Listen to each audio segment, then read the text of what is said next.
time, weather, and always pass.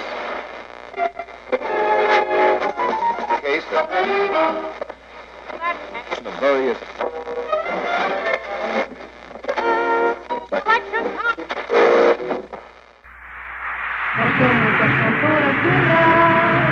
Devolvi o portão e a medalha de ouro.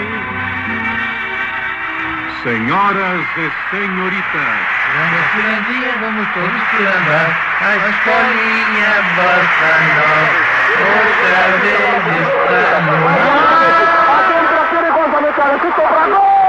Se pudesse começar tudo de novo, eu começaria sendo radialista. Joel Silva de regresso.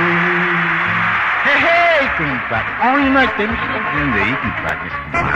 Passamos a apresentar-lhe os Milico no poder.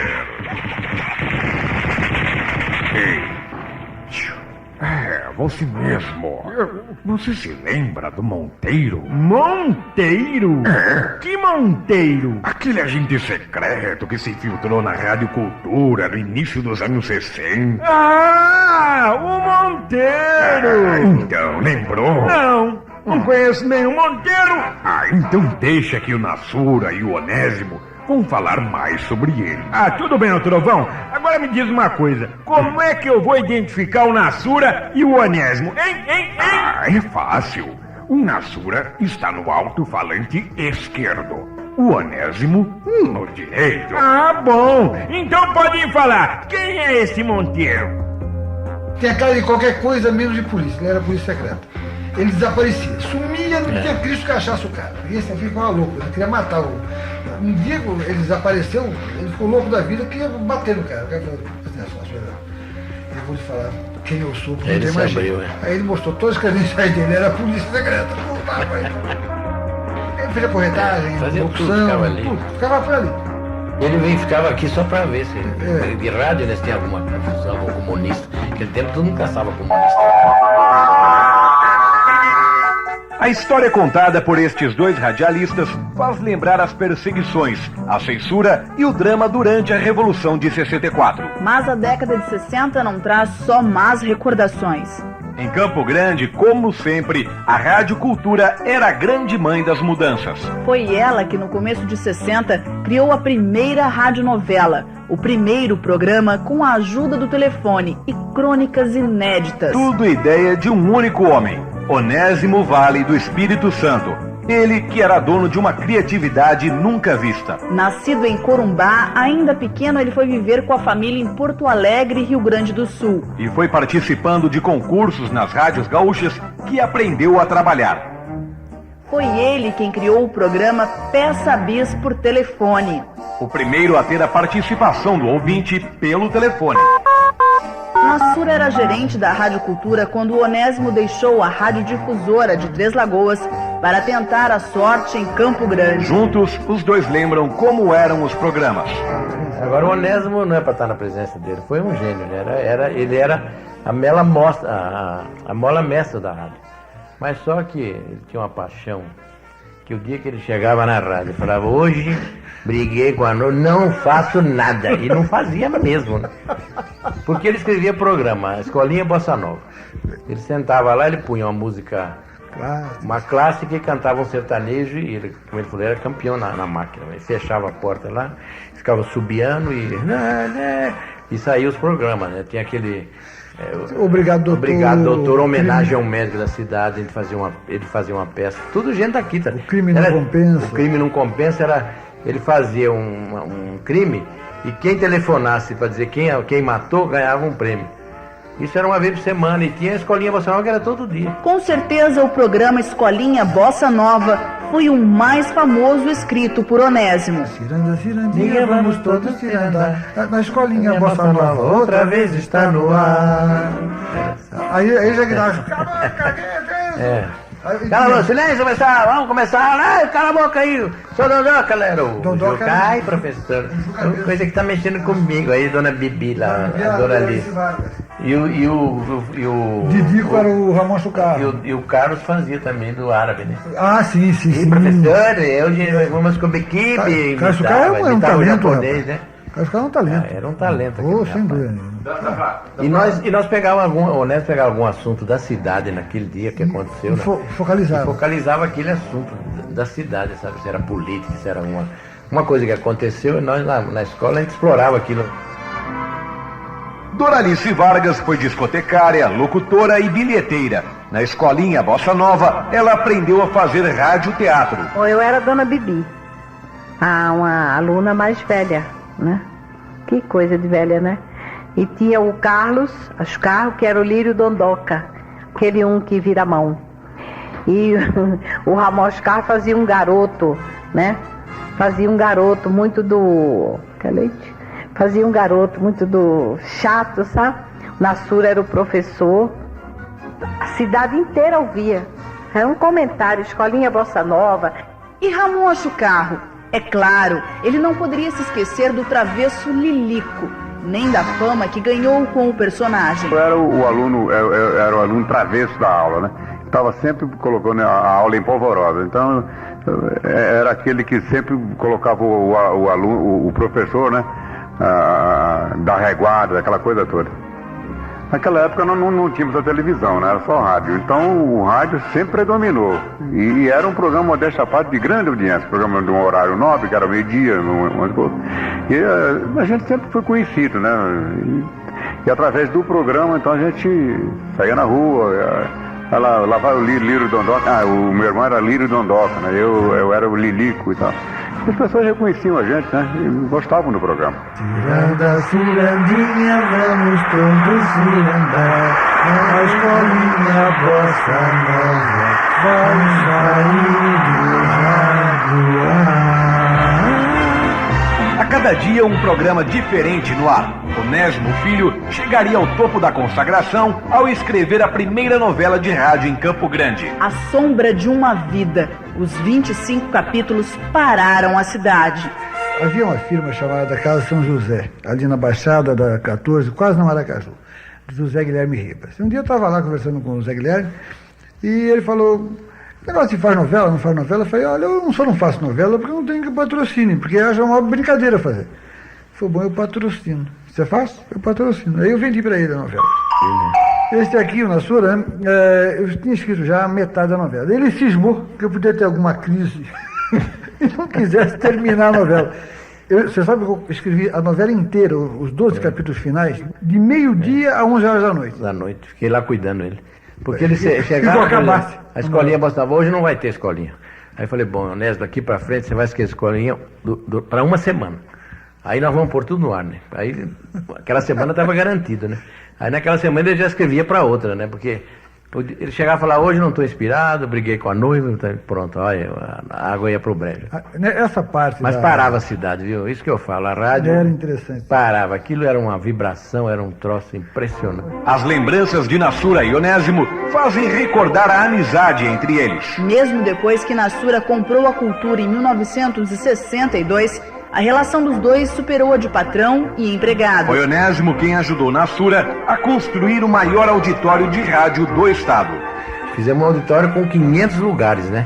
Aí Onésimo falou: Nassura, vamos fazer terça, quarta, quinta, sexta, sábado, domingo. Eu falei: você tá louco, Onésimo?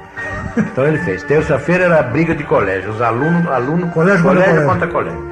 Quarta-feira era uma dupla aí, um programa sertanejo. Cada dia um estilo de programa.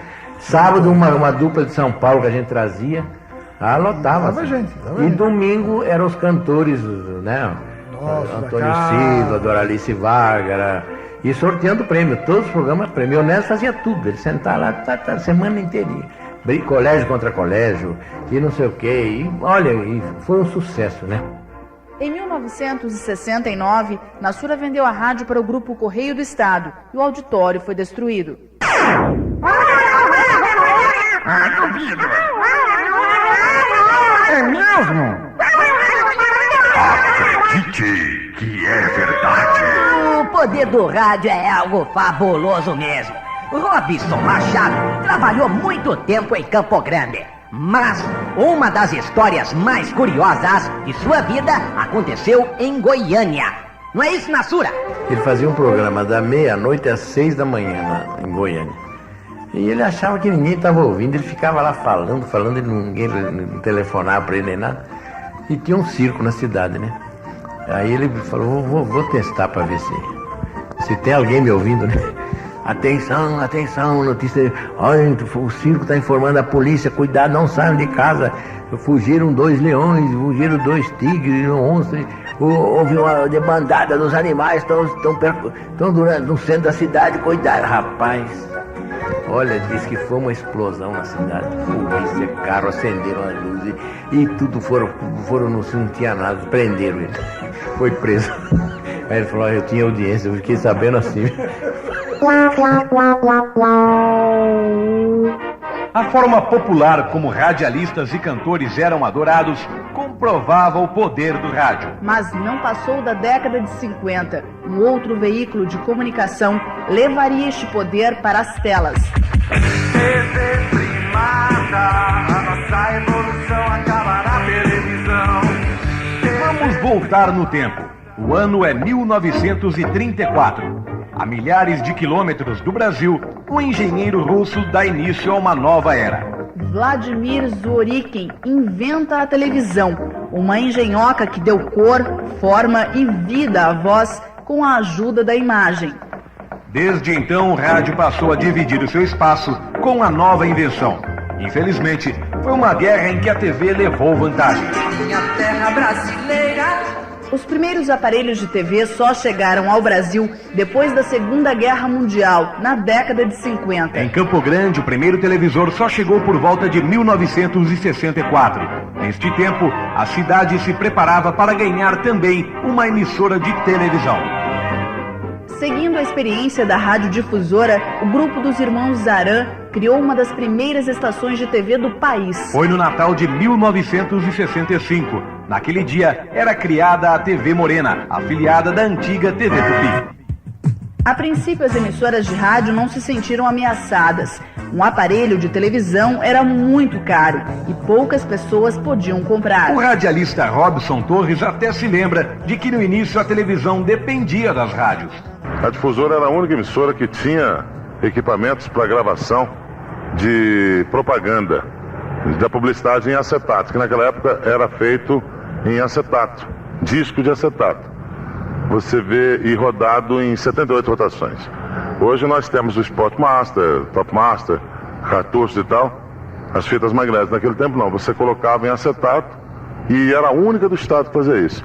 E a difusora gravava comerciais dessa natureza, que era o único meio, para Cuiabá, para Corumbá, para Campo Grande, para todas as emissoras, inclusive para a TV Morena.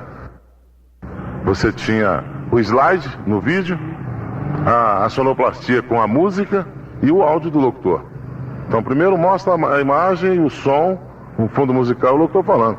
Então nesse caso a firma, que não me lembro se não era Banco Financial, não me recordo bem, já vinha tudo pronto da rádio. Então era só botar a imagem do banco com os slides, ali estava completo o som. Com a estruturação da TV Morena vieram os primeiros problemas. A TV copiava com muito mais recursos os programas que eram feitos nas emissoras de rádio da cidade. Os melhores profissionais também se renderam ao vídeo. Mário Mendonça, Robson Torres, Ramon Achucarro, Onésimo Vale do Espírito Santo. As rádios começaram a perder os anunciantes e temiam pela audiência. Em 1970, Onésimo Vale do Espírito Santo foi um dos muitos radialistas a deixar definitivamente o rádio por causa da TV. Ele entrou para a história como apresentador do primeiro programa de TV do estado, uma cópia do que fazia na Rádio Cultura. Mais tarde, Onésimo também faria sucesso com os programas de auditório inspirados nos originais do rádio. A disputa de publicidade, audiência e mão de obra tirou o fôlego das emissoras. A difusora foi a primeira a se preocupar. Na época, a rádio era lanterninha nas pesquisas de audiência. A solução encontrada pelo diretor Juvenal de Brito em 1967 foi mudar a programação da rádio, com a Operação Margarida. A difusora investiu alto, trocou de prédio e mobilizou vários profissionais. Antônio Gomes de Moraes lembra que deixou a Rádio Cultura para participar da Operação Margarida. Realmente foi um sucesso essa Operação Margarida. A programação da rádio pegou muito bem, não só na parte musical, na parte informativa, enfim. Todo evento, sempre a radiodifusora estava presente, fazendo o registro, fazendo a cobertura. Se passasse aqui uma autoridade, se chegasse um artista, a gente estaria aí. Enfim, todo e qualquer evento de interesse da comunidade, de interesse público, nós estávamos presentes dando os detalhes, dando as informações. Inclusive na parte esportiva também, cobrindo não só o futebol local, o campeonato da cidade naquela época, além dos campeonatos de uma divisão suburbana em que envolvia os bairros da periferia, né? Era bem organizado, então nós dávamos também resultados, detalhes, enfim, era uma rádio que procurava estar em todas. E isso foi muito bom, fez com que a difusora em pouco tempo passasse a liderar a audiência dentro de Campo Grande. A Operação Margarida não recuperou somente o prestígio da difusora. Com o jornalismo estruturado e uma programação voltada ao povo, a emissora despertou a cobiça de políticos. Ao invés de continuar prestando serviço à comunidade, a rádio foi usada como trampolim político. Foi assim que o ex-sargento do Exército, Levi Dias, conseguiu ser eleito deputado estadual por Mato Grosso. Mesmo sem nunca ter disputado uma eleição, ele foi um dos mais votados. Isto aconteceu por volta de 1970, 3 anos depois da Operação Margarida. Interessado em se eleger, Levi Dias arrendou a difusora do então proprietário René Neder. É o radialista Antônio Gomes de Moraes quem se lembra de toda a história. O Juvenal, que era o gerente, que era empregado do proprietário da rádio de então, o senhor René Neder, ele fez um acordo com o Levi Dias, que havia deixado a carreira militar como sargento para ser político, apoiado pelo então governador Pedro Pedrocian, e ambos, Juvenal e Levi, passaram a arrendar a emissora. E o Levi, que havia sido lançado precocemente para ser o candidato a prefeito, e não conseguiu se eleger na época contra o Dr. Plínio Barbosa Martins, perdeu a eleição, ele começou a preparar a sua campanha para deputado estadual com a ajuda do governo do estado. E a radiodifusora, então, deu um apoio muito grande à sua candidatura, né? Praticamente, vamos dizer assim, ajudou a elegê-lo. Depois que Levi Dias foi eleito, a radiodifusora foi vendida. Os novos donos eram inimigos políticos do recém-eleito deputado. Nesse ponto, já tinha havido um desencontro entre o ex-senador Mendes Canale, que depois foi prefeito de Campo Grande, pela segunda vez, com o governador Pedro Pedrocian. E em função, não sei se foi dessa vitória do Levi como deputado, não sei qual foi a razão, o grupo do prefeito Mendes Canale, ele era prefeito na época, ainda em 67, por aí, 68, nessa faixa aí, eles compraram a radiodifusora. A primeira ação dos novos donos foi mandar trocar a fechadura das portas. Todos os funcionários da difusora na época foram demitidos, sem receber qualquer direito trabalhista. Um deles foi Mário Mendonça. Ele fora secretário, salvo melhor juízo, de administração do Dr. Pedro Pedrocian no primeiro mandato, em Cuiabá. E houve uma divergência do Pedro com o Canale. E o Pedro apoiou Levi.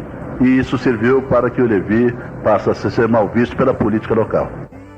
Então houve uma querela política e todo o acervo da rádio foi queimado, os livros de registro e os discos da época, discos memoráveis, até de Carmen Miranda, foram quebrados numa atitude extremamente grotesca e violenta contra a cultura que a radiodifusora poderia ser um manancial hoje. Foram destruídos mais de 1000 discos de rotação 78. Sem se importar com o valor histórico, os discos acabaram sendo substituídos por outros. A rádio entrou com uma programação de vanguarda, como lembra o radialista Robson Torres. Em 72, a difusora colocou no ar, para surpresa de todo mundo, estava começando a universidade aqui. Era a primeira universidade do estado de Mato Grosso, até então UNO. A difusora colocou no ar uma programação que era intitulada Difusora Rádio Jovem Classe A. Ela era uma maluquice para a época, porque aqui se tocava canções rancheiras, Tremendo Meio-Dia era a hora do fazendeiro, alôzinho para fazendas e tal. E a difusora entrou com esse programa com novidades, com música estrangeira, com programas do tipo Rio de Janeiro, quando existia na época um famoso Big Boy. Então vieram alguns locutores de fora, ou diretores para a rádio com essa ideia. Então foi colocada música estrangeira e foi um pouco difícil de aceitar aqui, porque já tinha meia dúzia de universitário, pessoa que tinha acesso a esse tipo de cultura, mas o grande público de Mato Grosso, até então Mato Grosso não aceitava. Aí a rádio foi um pouco criticada, quer dizer, o pessoal escrevia para lá para dizer que só tinha maluco e tal. Era uma explosão do começo dos anos 70 que ainda não cabia.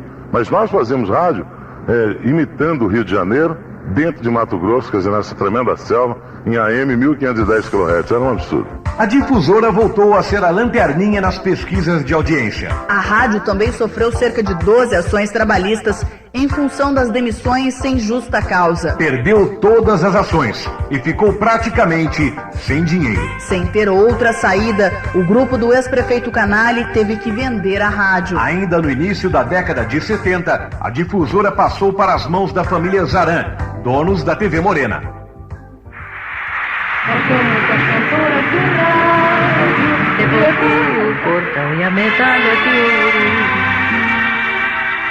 Senhoras e senhoritas, vamos Pirandia, vamos todos Pirandar, a escolinha basta nós, outra vez está no